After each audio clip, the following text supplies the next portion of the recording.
Hey, good buddies, what's up, and welcome into the Good Buddies Anime Review.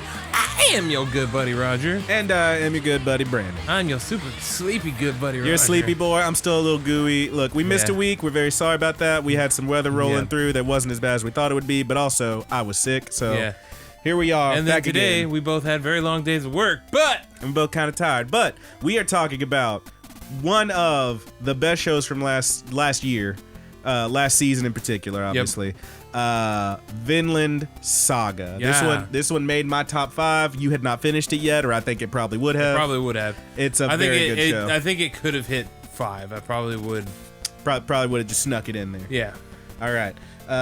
So yeah, let's. This is an incredible show. We're gonna start this one by saying we're gonna try to get a little. We're gonna try not to spoil anything, but we're gonna get a little spoiled. Yeah, there's like one thing that we can't avoid, and really you'll be able to see it coming in the first episode. Yeah, so. Man. Like, if just watch the outro on YouTube, and you're gonna be like, oh, this happens. Okay, got it.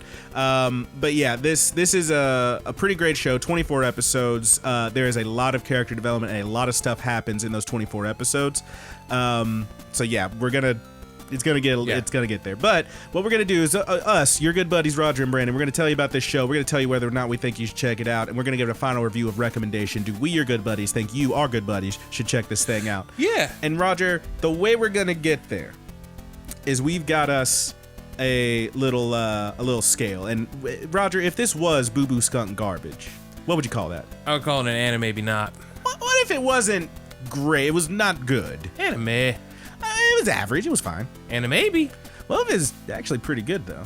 Yeah, it's most definitely. But Roger, if it was so good, if it was almost perfect, my God, that would be amazing. It would be amazing. And the way we're going to get there is we have 5 different categories, which we are going to give a possible 2 stars each for a total of a possible 10 stars. That is how math works. Roger, what is that first category we're going to judge it on? The story and setting. The second category. The characters and development. Numero 3. The art and animation. Number 4, please. The soundtrack. And finally, that good buddies wiggle room, that je ne sais quoi. Roger, what does that mean? I do not know what. I don't know what.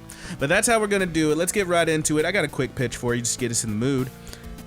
If you don't mind. Just get us into the mood. Just get you in the, why don't you settle down. Slip into something a little more comfortable. Slip into something comfortable. Put your feet up. Let me rub on them for you. Just give you, oh yeah, you've been working too hard, baby. Get the Let me tell you about Vinland Saga. Vinland Saga is more than anything a character-driven mix of heart-stopping action, gut-wrenching loss, and a battle that takes place at the intersection of one's lofty ideals and another's animalistic desires. And it is all set against the background of 11th century England. This is a mostly historically accurate piece of historical fiction, I would say. Sure, there are like battles and stuff that actually happen. There are battles that actually happen. There are characters that are based on real characters, and you can actually say, yeah, this is possible that this stuff happened. There are other characters that are like based more in myth and whatnot, but all of it comes together into a very fascinating show. So let's go ahead and hit the story and set and really talk about it. As I already said, dramatization based on historical fact. Most of the characters are based on real warriors, generals, and kings, though there are some embellishments and a nice little shonen veneer on top of it, I would say. Yeah. How do you feel about it? I really enjoyed the story, the way they put it together. I thought that, the story essentially goes like this. I put it into pieces. Like, it's 4 different arcs of about 6 episodes. Where these 6 episodes, one character is going to be focused on a little more heavily than the rest.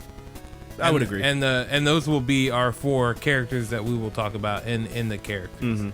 In characters and development in a moment. And I think, to get the first little thing of minor spoiler here that you'll see in that first outro or whatever when you watch it, there is a time skip.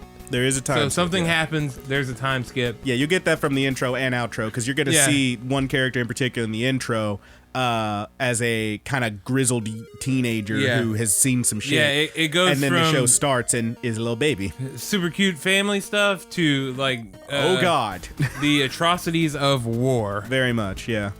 That's a very good way to put it. Yeah. How about setting wise? Like it's mostly like it's fairly varied. I mean, it's mostly like snowy scapes and whatnot. You get some ship travel. Yeah. Eventually, in the later half of the season, you get into some pretty big cities. Mm-hmm. And there's some pretty cool stuff that happens. It feels very old world, the boats and all stuff like that. It's Vikings and shit. Yeah, It has to be. they feel like what you would imagine a Viking boat would look like. Yeah. Is that what they actually look like? I don't know, but that's what I imagine them looking like. What are we, historians? We watch cartoons. Yeah, we watch cartoons. But they hit on the high seas. They go to small lands or developing countries. This is very early on. This is like the year 1000. Yeah, there's like some thatched villages and kind of stuff. Yep. These are Vikings. You might see a raid or two join the raid. Yep, and that's kind of what I was going to hit on. So you're going to get into like these small, poor villages and stuff like that where these Vikings are going to come through. And though the Vikings are what you may, say are quote unquote protagonists, they are definitely going to plunder some. Yeah, you're gonna see some stuff. But yeah, my God, why'd you do that? I mean, sometimes you got to, I guess. But yeah, anything else for story and setting? That's about it, dude. I think we need to get into character development because that's where all the story, as we said, is character driven. Yeah. It is impossible to talk about this without I guess the getting last into thing the we could say details. about the setting or whatever is like whenever you hit those battle scenes and stuff. Yeah. Ooh, it's amazing. Oh yeah, the battles animation's are very intense. smooth. The fights are awesome. Yeah, it's really good stuff. So let's jump on into the character development. Let's go arc-wise. Okay. So the first one, the constant throughout this is our main character, I guess I would call him, is Thorfinn. Correct. But the first arc deals mostly with Thorfinn's father, Yeah, Thors, who is Thors. a very just basically Viking Jesus. He will destroy anyone. He is Viking Superman. But my God, is he kind. He's a very nice boy. Very nice grown-ass man. Excuse me. Don't you ever call Thors a boy. He will tear your ass up. But yes, Thor's a great warrior who left the Joms Vikings. It's Joms, right? Yeah, Joms. I just say Joms Viking. It's spelled with a J. I think it's Joms Vikings. Yeah. Whatever. To live a more peaceful life. Basically, this guy saw, all the things he was doing, like the war he was wreaking and the pain he was causing, and kind of was like, hey, I want to bail. Yeah, I'm done with this. Which is something that, obviously, blood in, blood out. You don't just walk away from this life, motherfucker. Right.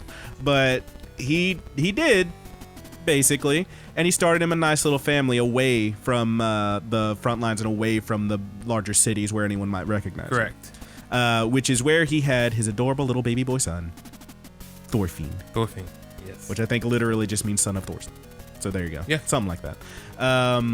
And Thorfinn is kind of is the through line for the whole show. Yeah. But he is your main character. He is your main character. And he's the one who is, there's some focus on him in the first arc, obviously, the first few episodes, but it gets really into his stuff later on and I think this is where we have to drop our little spoiler that, again, you see it coming from a mile away. Yeah. Thor's gonna die. Yeah, the end of that first arc is Thor's dying. Yes. And then there is a time jump, and it's all about, shortly thereafter, there's a time jump, and it's all about Thorfinn trying to get revenge. Yeah. And it's very intense because this is a show that, like, obviously is gonna have some fighting, and obviously is very bloody, but Thor's tries to instill in his son Thorfinn, he tries to tell him, the one big line is, a true warrior does not need to wield a blade. Right. You don't have to do that. You don't have to. What that means exactly is lost on Thorfinn, at first anyway. But he wanted him to live a peaceful life, clearly. And as you quickly find out, this boy's life is going to be anything but peaceful. It's going to be violent. It is going to be bloody. It is going to be singularly focused on getting revenge. Yep. And that's where a lot of the drama comes from. We do get into other characters, so you want to go ahead and move on to another one?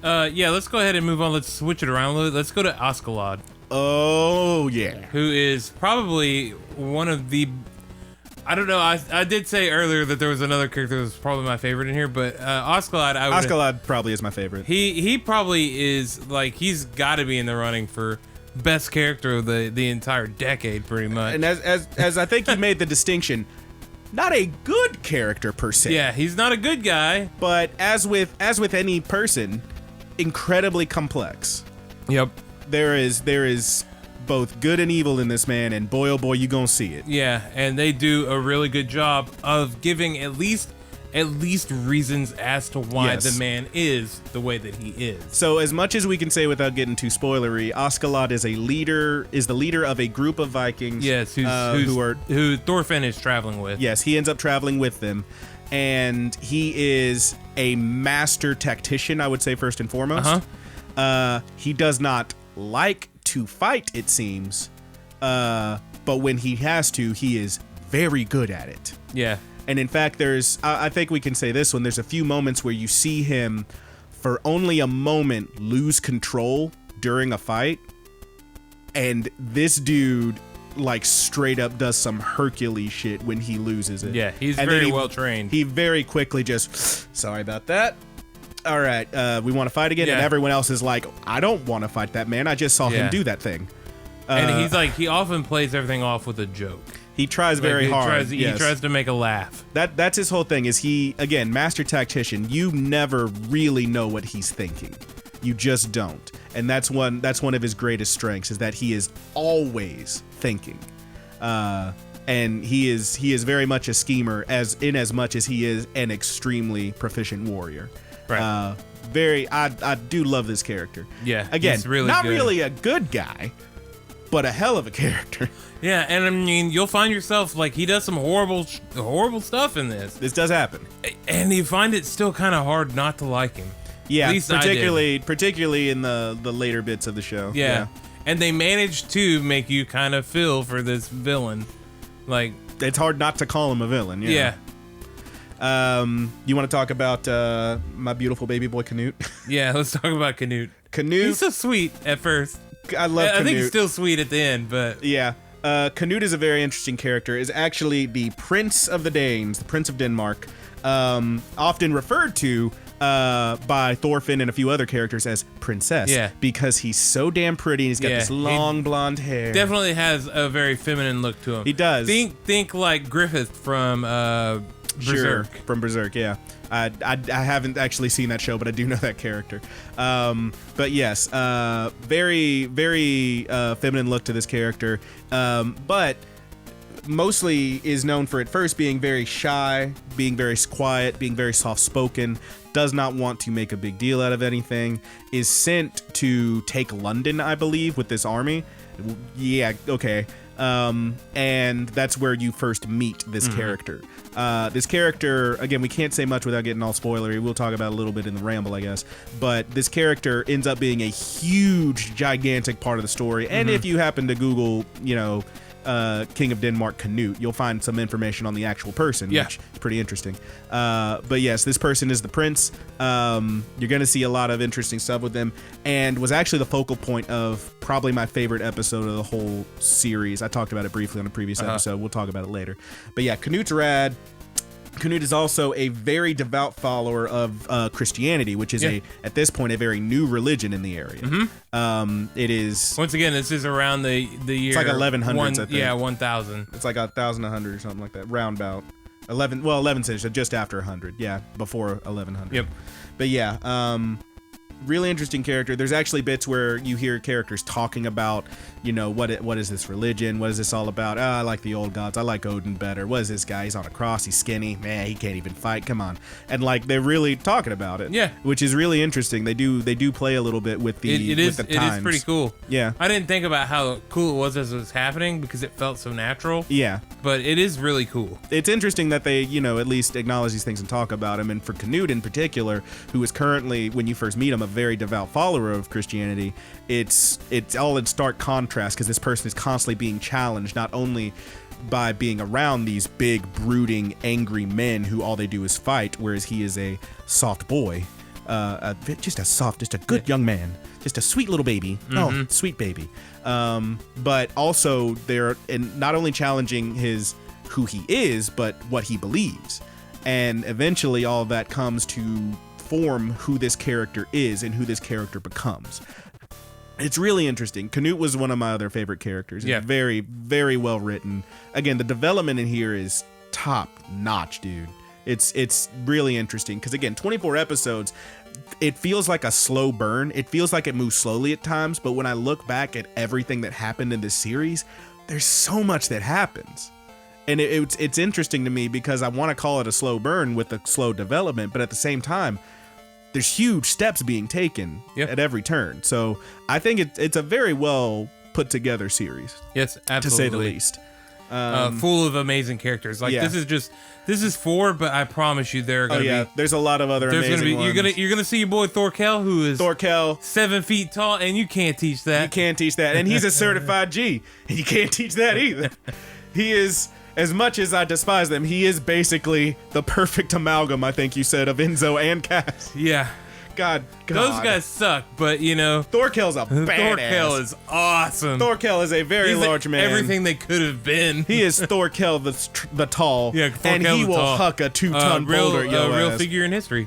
He will take a straight up piece of lump, a straight up fallen tree, and just throw it at you like it ain't nothing. Yeah, a spear for your nearest men. He is a bad boy. He's so good. There's also, really, we didn't talk about it much, but even Thorfinn's family back home. He's got a sister. There's a very obviously not fun, but a very emotional, very impactful scene with her pretty early. Yeah. Doesn't get much play later on, obviously. Yeah, because I think it's family gets coming left. back around. Yeah, in all likelihood. The mom is there. You've got the priest who travels with Canute. You've got Canute's bodyguard, Ragnar, I believe his name was. You got Floki. Floki. He looks like a thwomp. Floki does look like a thwomp, and I hate his name. All I hear when I think Floki is just rapping Loki. Then you got Leaf. Leaf is great, who is basically Leif Erikson's great. Yeah. There's a lot of great characters, and we could go on naming them for a while, but we will not. Do you want to move on to the art and animation? Yeah, it's good. It's clean and smooth. Yep. I wouldn't say that it's perfect. No. But I would say that it's like it is more than serviceable. Perfect is something that I don't know that you could really like. You can't really quantify it. For me, because like when I give something a solid 2 in animation, it's usually because it's doing something different. If it is just clean and good looking, I'm like, that's very clean and good looking. That's a 1.5. Yeah, it's usually doing something like wow, like Bob Psycho with the level of like kind of sketchy look to it and the different types of animation they did. Yeah, that was a 2. Made in Abyss, how vibrant the world is. Yes, and impossible to look away from. Yeah. Whereas this one, it's very clean. It's very good. I don't know for sure I would give it a perfect 2 on this one. Obviously, we're going to get the scores later. But it is very good. Yeah. I will say that there's a couple points later on, particularly at the start of the second half when you get the new intro and stuff, that there's a little bit of CGI in there. There's one or two moments where there's like an axe coming back about to swing, and it's like clearly CGI, and I was like, that looks kind of doofy. But otherwise, like, none of it was. It's never to the point I can't watch it. Yeah, it's not always offensive at all. It's good. It's always at least good. There was a budget and they used it. It's often very good. But yeah, it's pretty decent stuff, man. Do you want to move on to that music and sound? Yeah. I can't tell you too much about the interstitial stuff. Other than like the sound of the fights and the roaring crowds and even like the fear you can hear and like plunder, like the character work, like the people working doing voices, do a very good job. And then the sound design, like with swords and battling and stuff, is good. You get some clanging and clanging. But the opening and outro songs, they slap. My dude had to catch his breath and lick his hands. Slap. They get. You got a little bit of is what you're saying. Yeah. Oh man. Especially the intro songs are really good. The intros are both very good. The first outro is very good and very emotional, and I liked it a lot. The second outro was one of my favorites of the last year. I adore really that song. Yeah. It's called Drown. It's really good. Yeah. The first intro is by Survive Said the Prophet. Yeah. It's like Mukanjo or something like that. Yeah, Mukanjo. I think. Let me see. And the second one kind of Mukanjo. Nice. And then the other one, the first ending is Torches by Aimer. Torches is very good. The second opening theme is Dark Crow by Man with a Mission. Hell yeah, dude. And man, that song is awesome. That song does rip. You know, like, I think I prefer the first opening Sure. over the second opening because I think the first one is easier to look at. Sure, but the second one, like, that Man. song does rip. Yeah, but whenever I'm listening to these songs in my truck, God, they're good. They're both very good. I do really like the little quote they give you at the beginning of the second intro too. That it like starts with this kind of like this kind of like chill like country bagpipe or something. Yeah, kind of bagpipe stuff for the intro, and the quote is something like rowing a ship, we enter the future looking, not seeing, but moving forward, or something like that. It's very interesting. Yeah. And I'm like, damn, that is pretty apt for this show. Yeah. And then the second outro, of course, my personal favorite is "Drown" by Millet. God, Yeah. I love that song. That song rips, and it's awesome, and it's on Spoofy, so check it out. Yeah, is it on Spotify? I couldn't find it. I found Torches. I had it on my anime list. I'm gonna check and make sure they didn't pull it off because that would make me very sad. It makes it sad. That make me very sad. Yeah, I think I really wish that second intro could be so much more awesome, like visually, because they have one really awesome moment where they do this cool work with Oscalad, where it's like an original piece, and like there's the snake coming around and the crown is like tilting on his head or whatever. Oh, you're right. It's not on there. I'm very sad. I thought it was. I could have sworn it was. Oh well. Yeah, That's me. I wish they would have done more stuff like that. Made the openings and even outros to an extent more original, where they borrowed, especially for the intros, a lot of stuff from the show. Sure. Yeah.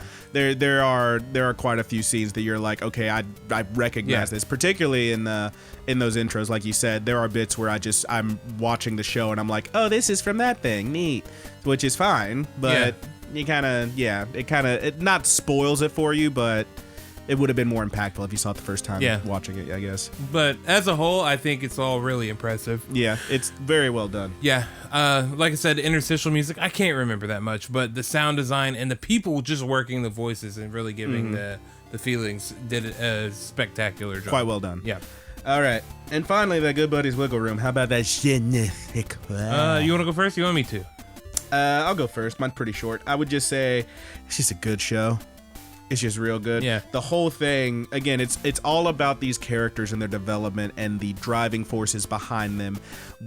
These characters who, these ones might have this grand goal that they want to achieve, that they will do anything it takes, good or bad, to achieve their goal, to live this dream and achieve this thing. And we have these other ones whose drive is purely animalistic. It is vengeance. It is hatred. It is, I need to see you die, whatever that takes. Yep. And it is, this whole thing is just all of these forces swirling around each other before finally they just slam together. In some of this show has, some of the most brutal and perhaps unexpected and truly heartbreaking deaths and fights. Yes, and it does. Painful moments. It all just comes together so well. As I wrote here, it's sometimes brutal, sometimes heartwarming, and often just heartbreaking, this story. Yep. And it is very, very good. Yep. I would agree with pretty much what you said. I would also it feels like there are moments where it's a study in I said this kind of earlier to you before we started recording, but where it's the character is driven by revenge. It feels like there's still like some Stockholm syndrome there. Sure. I believe that, and I believe it is intended for you to know that there are still some sort of bonds formed here, whether or not they're toxic bonds. There is still a kinship there almost. Yeah, absolutely. And you get to it. It really Stockholm syndrome is a weird thing. Yeah. Because it makes you feel bad. Like whenever the big thing happens at the end, wow, I feel bad for this character because now they have nothing. Yeah. That is the thing I talked to you about, my personal favorite moment of the whole thing. Yeah. Just we'll talk about it in the ramble when we can get a little more and then there are spoilery. other characters that you know, exploring early Christianity and stuff, and people starting to, you know, they think that it's like some sort of miracle work, and then a character, even if it's like there's a one-shot character who has done something wrong, and her whole family is essentially part of a plunder. Like they get their village is getting plundered, and now she's questioning like this one wrong thing I did. Like, is this my fault? Yeah, that kind of stuff. And I think that intense. still affects people in the real world too, with religion and stuff, especially Christianity. And I will say, it has not been confirmed yet. It seems very unlikely to me that we won't get a continuation of this show. But that character's a little less one shot. Okay. But yeah, there's more to all of this. Okay. Obviously. So far, she's a one shot. So far, she's a one shot. But it's a very good episode. Yeah, it was a very good episode, and that's one of the episodes where you're like, shit, I like these characters, and now they did something really awful. Yeah, dude. Now am I supposed to not like them? Like it generates feelings inside of you, and that is what a medium like this is supposed to do. It's very well done. And yeah, it's super well done, and I like how thought-provoking it is, and how good these characters are. I agree. You want to hit them scores, big boy? Yeah, let's hit them. All right. How do you feel about the story and setting? The story and setting, I gave it a 2. Solid 2 from me. How about the characters and development? How can you give it anything but a 2? Solid 2. I'm not gonna give it more than a 2, but I wanted to. And art and animation? I give it a 1.5. 1.5 for me as well. Music and sound? I give it a 2. 1.5. Okay. Cut it back a little bit. And then je ne sais quoi? I give it a 1.5. I gave it a 2. Okay. So there you go. I think that about evens us up at 9 points out of 9. each. Excellent. Yeah, so we both thought this was animazing. It's animazing. It is damn near perfect. It is a hell of a show. Please watch it. It's just very good. Yeah. I mean, I feel like this, like the last season's anime and stuff, the stuff that we're about to go through or whatever on the review, we're picking out the top of the line stuff there, because we have a couple more good ones coming up. Sure. But yeah, damn, like I thought last season was a little weaker, and I guess this was 2 seasons.